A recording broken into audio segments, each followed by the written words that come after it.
You know that anime every season a few people tell you to watch? You see it a lot on social media, but it has that one thing you really don't like. In my case, that would be ecchi anime. Welcome to the zone. Never liked it. Just not my thing. I will never say anybody that likes it is any lesser than I am, because you do you. If you want to be horny, be horny. Who am I to tell you what not to be? But with that comes this show, Gleipnir.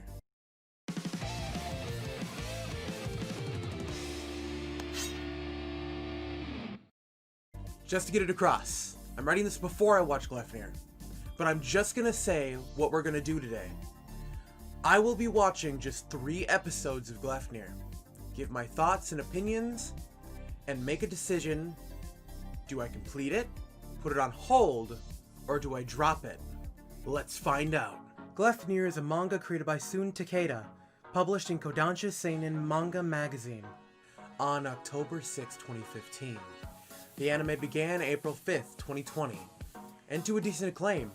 We're not talking like My Hero Academia big, but like, you know, seasonal anime big. Good enough to get a 4 out of 5 stars in Funimation and a 7 out of 10 from IMDb. Let's lay down what I see on first glance, before we jump into the real show.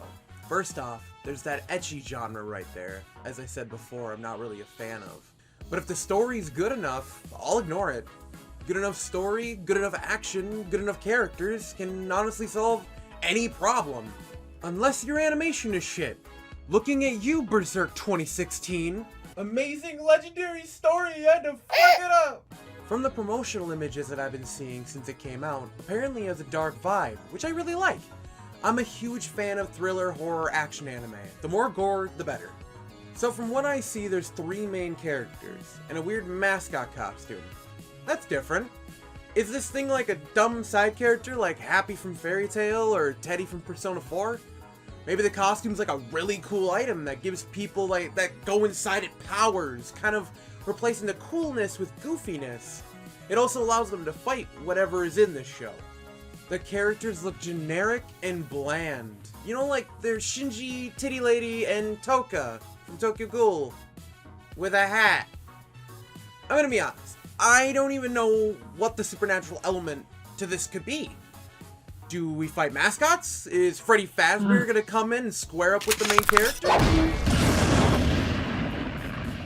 I'm very interested to see where this goes.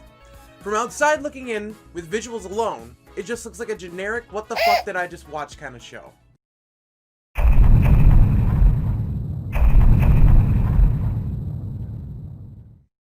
What the fuck did I just watch? Let's summarize a bit. Spoiler warning, skip to this time to hear my final thoughts. I will not be talking about anything beyond episode 3. Here we go. In episode 1 of Gleipnir, we start off with this dude crawling out of a vending machine saying, "Thank you for giving me my coin back." And then we cut to our main character named Kaguya, who really is your generic, everyday Japanese school kid. He is your Shinji Ikari without the crippling depression and loneliness. Similarities don't stop there, kids. He essentially is an everyday kid, but something's weird about him. Never seen that before in an anime like this. So the main character is just sitting, looking at the river, and he smells something. He goes to the fire that is happening across town and saves the girl, who, may I add, is just passed out in a burning building, and she conveniently has her tits hanging out. Am I surprised? No. Did I expect it? Not yet. To my surprise, the costume isn't an item. It's just the main character as a mascot suit.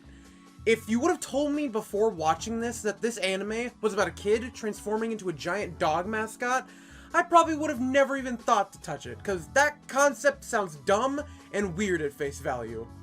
So he saves the girl, almost taking her panties off, which he didn't need to do. They didn't need to write that, but they did because ecchi, and I hate it. They meet at school, they do dumb stuff, she threatens him, she tries to kill him by throwing him off a building, takes a picture of him, blackmails him, yada yada yada, we got our second main character, and the ball is rolling. We find out this girl's name is Claire Aoki. She's a first year at their school, and that means she's 2 years younger than Kaguya. Not to mention she's fucking nuts. She's so crazy the squirrels won't even go for her. The bats are having a hell of a time because she's so batty. The plot finally starts going somewhere fun once the purple-haired girl Hikawa shows up. And she might have the answers to what they want, but let me just tell you this. I really love her design. When she transforms, I think she looks really cool, and you'll get to know that I'm a huge sucker for red and black in any design. I mean, can't you see by the overwhelming amount of red and black on me, and on my channel? So her design really stuck out to me. Do her arms and legs remind anybody else of Twin Star Exorcists? Look at it! Just me? Seriously? Okay, moving on. Kaguya runs away with Claire to a shipyard, where they discover the kid has a zipper on his back. Claire, looking at the grotesque organ-like insides of this costume, if I can even call it that, she decides to just jump in it. To be covered by that nastiness. Why? Why would you get in there? Why would you subject yourself to be inside that gross thing? Especially with a dude you hardly even know. Have some class, lady. This is current year. This right here is some vor lover's dream come true. Like, seriously, look at it. So she gets into her Titan form. No, like, seriously, you can't tell me you don't see the relation to Attack on Titan with the whole inside a thing and controlling it surrounded by flesh. And conveniently, Hikawa appears ready to kick their furry vor fetish asses into the afterlife. Okay, I've gotta be honest. This fight is actually really cool. It's really well animated, and you could really feel the speed and wallop of every punch. Eventually Claire gets a grip on how to fight in the suit, and fucking destroys her. This girl proceeds to break her precious leg. Oh, fuck, bitch, you won't be running anymore. Throws her into the air, beat her up a bit more, then shoots her in the back as the killing blow.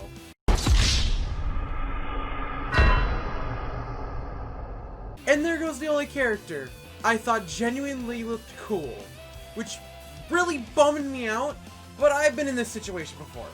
I've watched plenty of anime, I've danced this dance. But that's not the end of this episode. Surprisingly, they meet back up after a while, and Claire tells the main character that they're a team now. If he dies, she dies. She then goes up to the deck of the warehouse, and then just jumps off. Even though it probably wouldn't have killed her, maybe if she landed on her neck, she would maybe have died after struggling and suffering for a while. But I guess knowing how f***ing crazy this is, she probably wouldn't even care. But, of course, our simp hero saves her and says there will be a team, which ties the bow of this episode. We got an end scene where we find out that a mystery girl is the one who cursed our main character. That was the end of episode 2. And honestly, if I didn't have rules for the show, I'd probably have stopped here. I feel this two-part storyline really sums up what this show is about. We now know that there are more monsters than just Kaguya. We know that this vending machine guy is to blame for all of this chaos, and we establish the dynamic between our two heroes, but the show must go on. Episode 3 opens with the vending machine guy talking about his coin, and how he's not from this planet. At least that's what I get from it. Dude's a fucking alien. Like, this story couldn't get more crazy. After that, we meet up with Claire and Kaguya. They're trying to understand the power they have with the suit. What they can do, what they can't do, how they feel while wearing it. Ladies and gentlemen, we got him. Or being worn. Claire brings out probably the big story arc in the form of her sister's old uniform. The second she opens that thing up, Kaguya seizes up, smelling all the death and carnage coming from this plain old uniform. They deduct that, yeah, she probably f***ing killed a lot of people, including her parents. They then decide to do a stakeout at certain locations, potentially finding leads on her sister's whereabouts. And what do you know? Toko with a hat just appears, and apparently that is her sister. How convenient. They confront her by shooting her in the goddamn head. Well, the hat, but you know where she was aiming. She then does a total 180 on her personality and turns into the girl from the second episode at the end, who cursed the main character, and she led them away to a different location where it would be less messy. She starts talking about how sorry she is, like she knows who our main character is, but then she hears Claire's voice inside of the costume, and she freaks out, then rips off the head of the costume, and the story ends there. Wow, that was a roller coaster ride. Time for my final opinion. I really gotta give it to Pine Jam. They do really well with animation. I've never heard of their studio before this, but they knocked it out of the park with that fight scene. There were some interesting elements such as the idea of the monsters, coins being able to grant wishes from this dude that crawls out of a vending machine. Like, what's that about? The powers and abilities that people can obtain from these wishes, and what you can do to augment abilities further. Because our main characters still seem to be figuring out more and more about this costume. It seems very particular, very different from other things we've seen. I came into this with an open mind. I was interested to see how would this show change the idea of supernatural thriller kind of shows. But I essentially got if Evangelion, Tokyo Ghoul, and Attack on Titan had a crazy mistake test tube baby and injected it with all the horniness in a 100-mile radius. So many scenes in the show didn't need to happen. We didn't need to see Kaguya pretty much sexually assault this girl. We did not need to have her titties out while she was trying to kill herself in a burning building. We did not need the amount of this random sexual things thrown into this show. Call me a prude, because I get it. There's a big market for this kind of stuff. And just in my opinion, this was very unneeded. We could have a great story with the girl's clothes on, thank you. And I know, this is entirely my fault for watching a series with the tag ecchi. But I don't see why that justifies a story that looks like it should be focused around character and world building is focusing so much on sex appeal. For all I know, that could be a huge thing that they touch on later in the series. Maybe she's just a really troubled girl. Maybe something's f***ed up in her past. Maybe something happened that really just turned her into this weird, perverse person. Maybe we go down a dark path that fleshes her out. But so far, I don't see that being the case. But I gotta say, with enough time, I could see this show getting better if you tone back on the sexual stuff and focus more on the characters, the powers, the world, and everything in between. I could see it getting a lot better, especially if that really good animation comes with it. So, would I continue Gleipnir? Put it on hold or drop it? Thing is, that's kind of a difficult question. If you like ecchi, if you like goofiness mixed in with some crude and violent imagery, this is the show for you. I can see why people would like it. But for me, the only way I'm finishing this is to get another completed anime on my anime list. Because this is only 13 episodes. If you've already watched 3, you might as well do it for the my anime list. So for my final score, I'll say put it on hold. I think for a lot of people this anime is worth it. I feel a lot of people will get a lot out of it. But for others looking for something a bit more, I'd say drop it. But for my neutral answer, I'd say put it on hold until you feel like it's worth it. Because maybe one day, you might want to watch something like this. This does seem like that kind of show that one day, you will just say, why don't I finish that one? It's 13 episodes, I watched 3, why not finish it, you know? Hey, thank you so much for watching my new series. I hope you all enjoyed the rebrand and my new angle for this channel. I hope you stick around for my future content.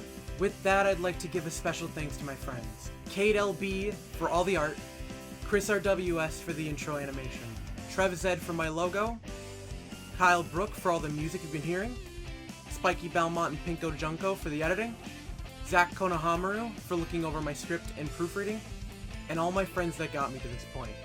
Without them, this could have never been possible. All the links to their social media are in the description. See you later.